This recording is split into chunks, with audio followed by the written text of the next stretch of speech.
베드로 사도는 오늘 사랑하는 성도에게 이 베드로서를 통하여서 마지막 당부의 메시지를 오늘 남기고 있습니다.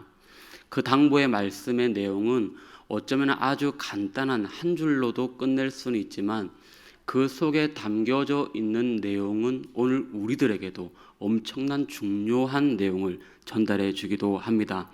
이 베드로 사도가 오늘 이 당부의 말씀 한 줄로만 말씀드린다면은 바로 주의 재림을 기다리며 준비하라라는 것입니다.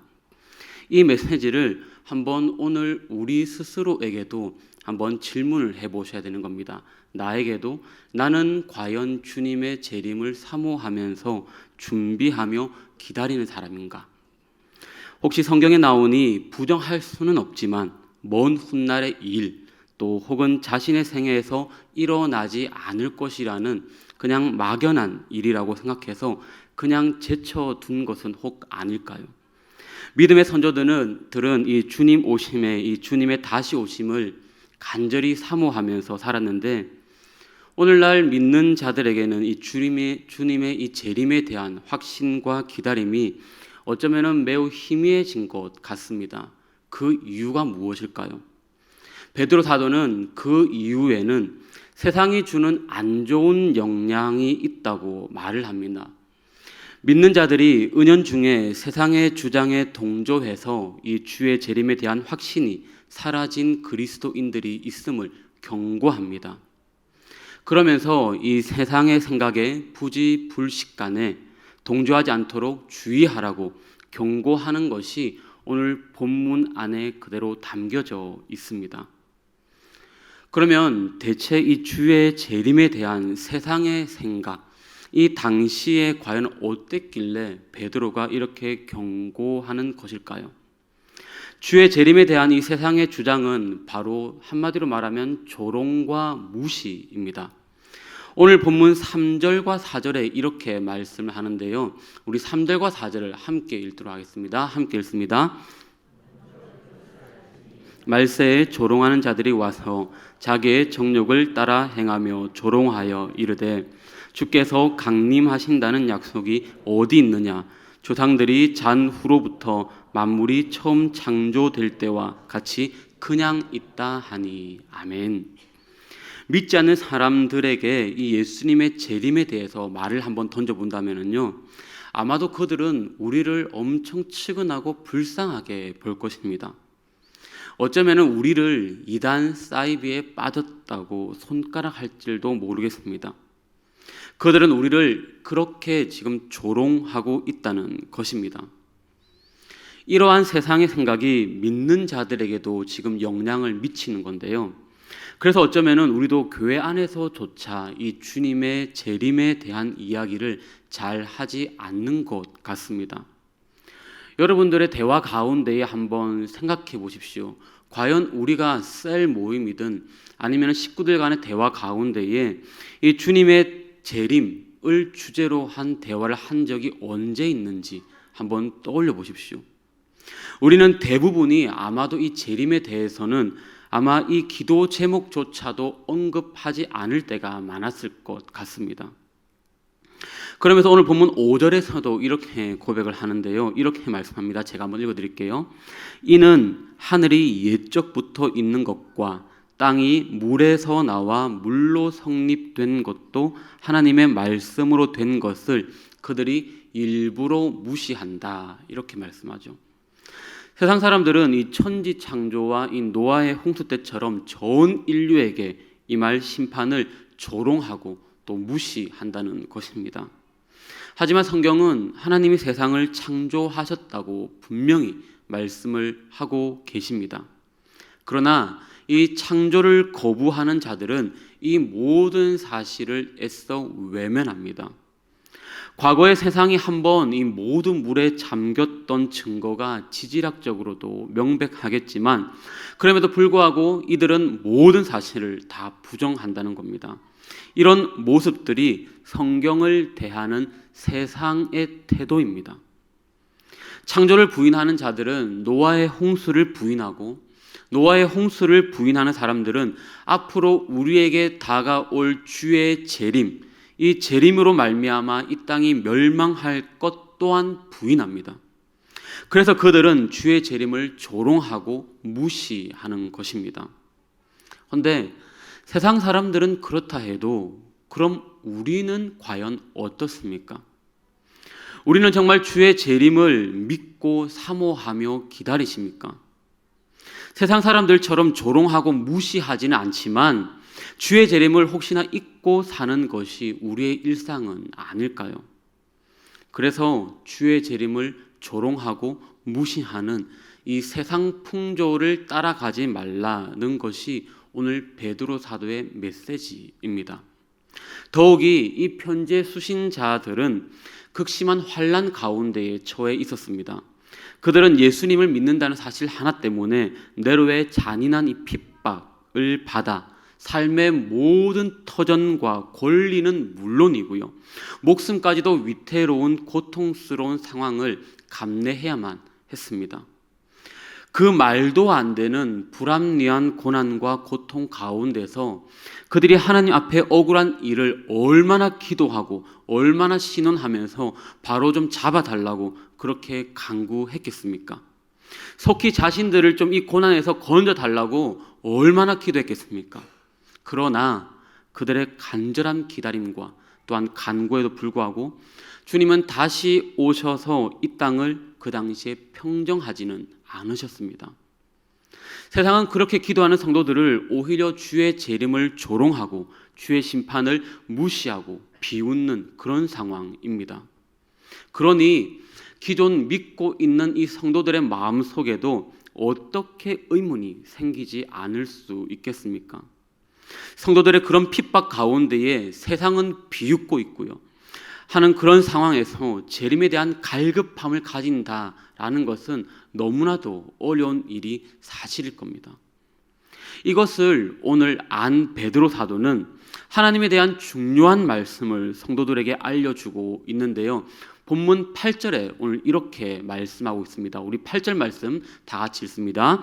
사랑하는 자들아, 주께는 하루가 천년 같고 천년이 하루 같다는 이 한 가지를 잊지 말라. 아멘.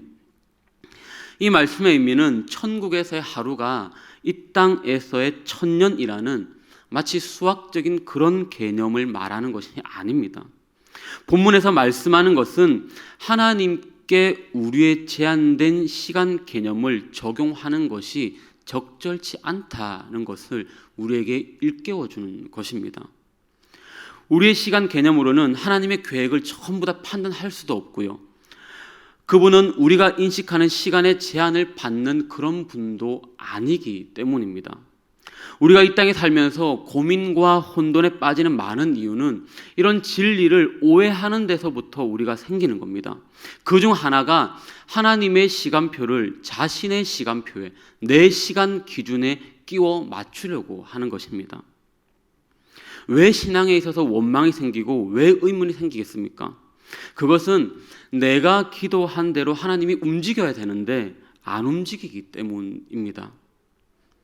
연이어서 이 베드로는 주님의 시간을 이렇게 얘기하면서 주님의 재림이 늦춰지는 명백한 이유도 오늘 연이어 9절에 이렇게 말씀을 하고 있는데요, 9절 말씀 함께 읽습니다. 주의 약속은 어떤 이들이 더디다고 생각하는 것 같이 더딘 것이 아니라 오직 주께서는 너희를 대하여 오래 참으사 아무도 멸망하지 아니하고 다 회개하기에 이르기를 원하시느니라. 아멘. 주님의 재림이 이렇게 늦춰지는 이유가 무엇이라고 말씀합니까? 아무도 멸망하지 않고 다 회개에 이르게 하기 위해서라고 말씀합니다.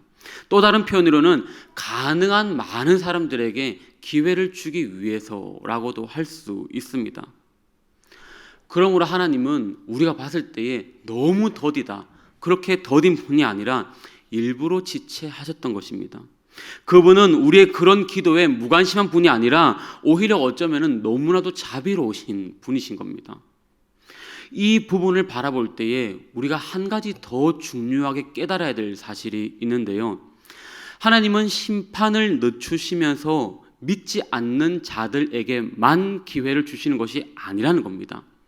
우리 믿는 자들에게도 동일하게 기회를 주시는데요, 그분은 타락한 우리도 돌아올 기회를 주시는 것입니다. 회개에 합당한 열매를 맺어서 주님이 이 땅에 다시 오실 때에 우리로 하여금 천국에서 많은 상급을 얻도록 기회를 주시는 것입니다. 그래서 지체하시는 것이고 자비를 베풀면서 인내하시는 것입니다. 오늘 이런 모양에서만 보아도 하나님의 인내하심, 어쩌면 더디 오심이 오히려 감사한 일 아니겠습니까? 주님의 시간이 내 기준에 맞추어지지 않았다는 게 어쩌면 감사한 일 아니겠습니까? 그런데 오늘 말씀은요, 여기에서 또 한 가지 중요한 사실을 우리에게 가르쳐 주는데요. 뭐냐면은 그것은 하나님은 마냥 지체하시지만은 않는다는 겁니다. 무슨 말이냐면 그분은 반드시 다시 오신다는 뜻입니다. 그리고 이 땅을 심판하실 것입니다. 베드로 사도는 이 주의 재림과 주님이 오셔서 이 땅에 행하실 심판의 날을 한 단어로 오늘 표현하는데요. 바로 주의 날입니다. 주의 날. 이 주의 날이 그럼 언제 올까요? 본문 10절에 이렇게 말씀합니다. 10절에 그러나 주의 날이 도둑같이 오리니. 이것은 이 주님이 마태복음을 통해서 우리에게 가르치신 말씀을 베드로가 조금 요약해서 한 줄로 이렇게 말씀한 건데요.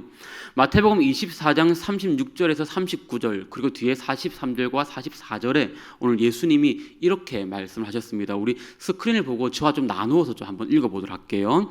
그러나 그날과 그때는 아무도 모르나니 하늘의 천사들도 아들도 모르고 오직 아버지만 아시느니라. 여러분들 시작.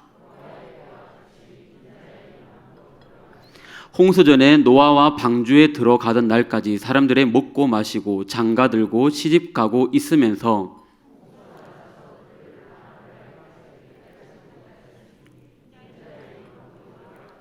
너희도 아는 바니 만일 집 주인이 도둑이 어느 시각에 올 줄 알았더라면 깨어 있어 그 집을 뚫지 못하게 하였으리라.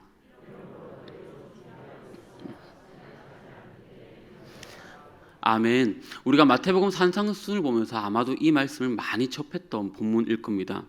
오늘 도둑같이 이 날이 온다, 도둑처럼 온다, 이 말은 몰래 살짝 왔다 간다 그런 의미가 아닙니다.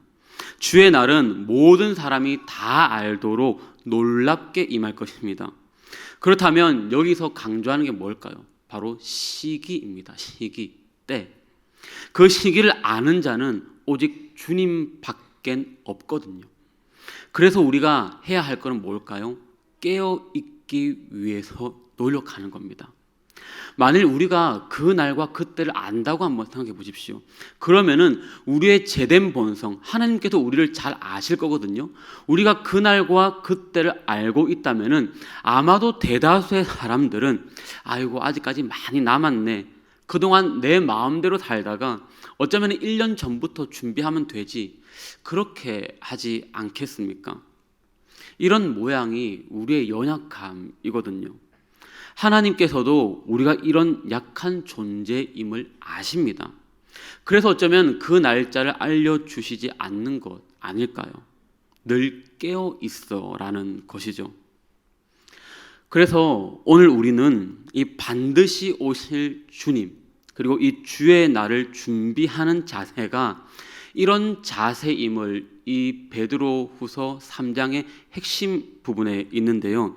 오늘 우리가 그 부분을 핵심으로 삼고 좀 그 부분을 마지막으로 나누고 좀 오늘 우리의 마음 가운데 이런 깨달음을 가지고 좀 기도하는 자리로 나아가도록 하겠습니다. 우리가 이 주님의 날 재림이 반드시 오는데 그러면 우리가 믿는 자들이 이 주님의 날 재림의 때를 어떻게 준비하면서 살아가야 될 것인가, 어떤 태도로 재림을 준비하는 삶을 살아가야 될 것인가 하는 겁니다. 주의 재림을 준비하는 자는요, 한마디로 삶을 깨끗게 하고 사모하는 자입니다. 오늘 본문 11절 중반절 이하에 이렇게 말씀을 합니다. 제가 읽습니다. 어떠한 사람이 되어야 마땅하냐, 이렇게 가운데 시작하거든요. 그러면서 거룩한 행실과 그리고 경건함으로, 그러면서 하나님의 오심을 기다리며 사모하면서 간절히 사모해라 하나님의 날이 임하기를 바라보고 간절히 사모해라. 이렇게 얘기를 합니다. 거룩한 행실과 경건함으로 주님 오심을 간절히 사모하라가 핵심입니다. 그러면서 이제 14절 이하에도 점도 없고 흠도 없이 평강 가운데 나타나기도 힘써라 이렇게 말씀을 하죠.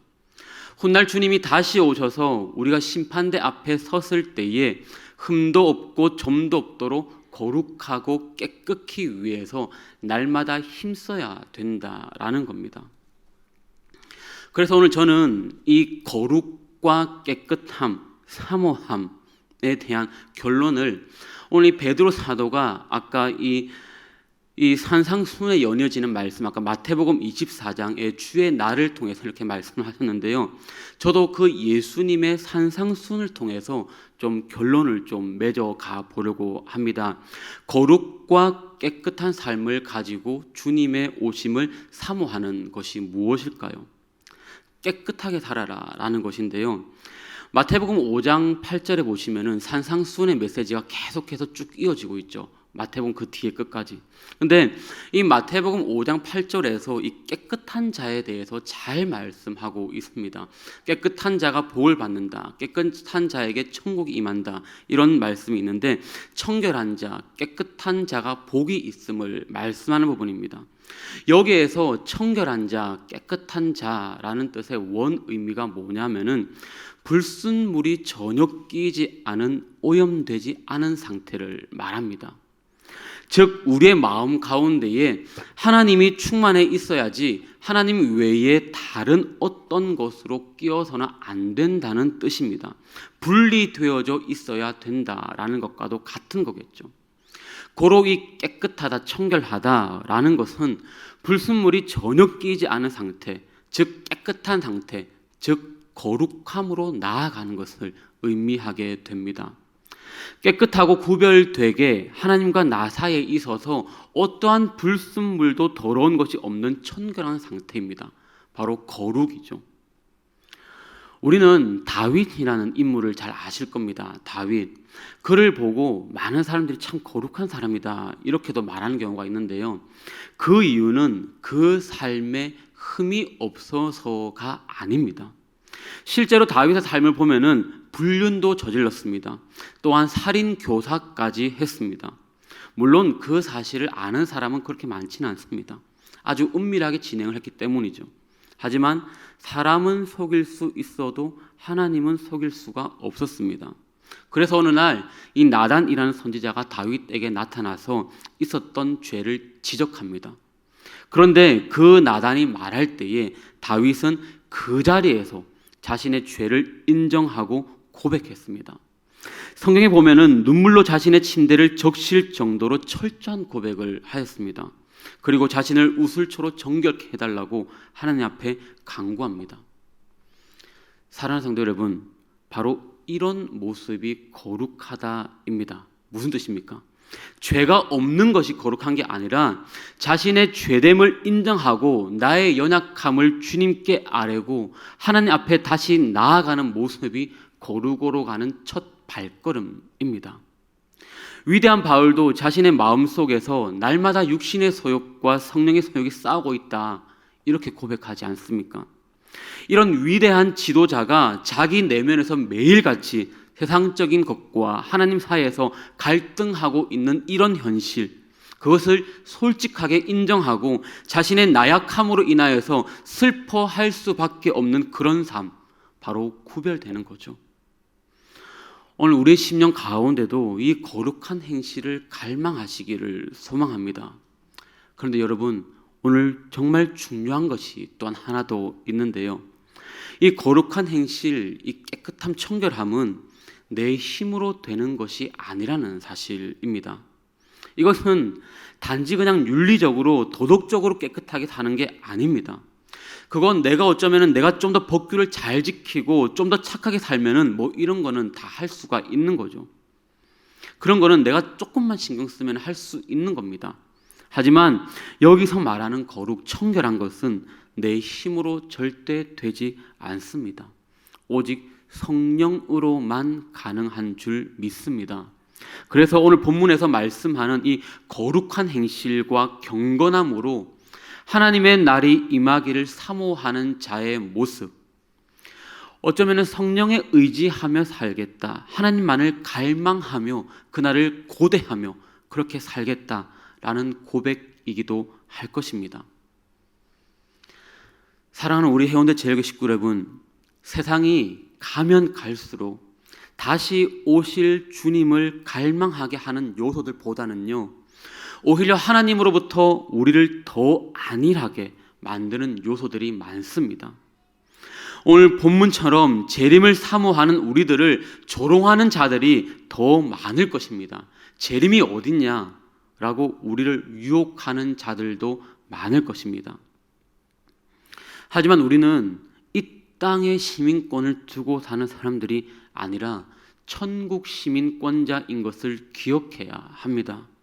주님 오시는 그날까지 거룩한 행실, 정말 깨끗함, 그리고 경건함으로 하나님의 날이 임하기를 사모하는 자, 그래서 하나님만을 갈망하는 자의 모습으로 성령을 의지하며 사시다가 주님 오시는 그날 기쁨으로 천국 잔치에 다 참여하는 그런 복된 저와 여러분들이 다 되시기를 주님의 이름으로 축복합니다. 오늘 이 말씀, 우리가 재림을 갈급하며 재림을 사모하며 살아야 됩니다. 오늘도 그 갈급함, 어쩌면 내 힘으로 된다는 것이 참으로 힘들 것 같습니다. 그냥 내가 한번 마음 먹고 재림을 갈급합니다, 재림을 사모합니다 라고 한다고 내 마음 가운데 그런 갈급함이, 갈망함이, 갈증이, 하나님에 대한 갈증이 생기는 것은 아닐 겁니다. 성령을 의지하십시오. 성령께서 주시는 그 마음 가지고 우리가 주님 오심을 기대하며 고대하며 그분을 바라보며 늘 주님의 기쁨 가운데 걸어가시는 저와 여러분들 다 되시기를 주님의 이름으로 축복합니다.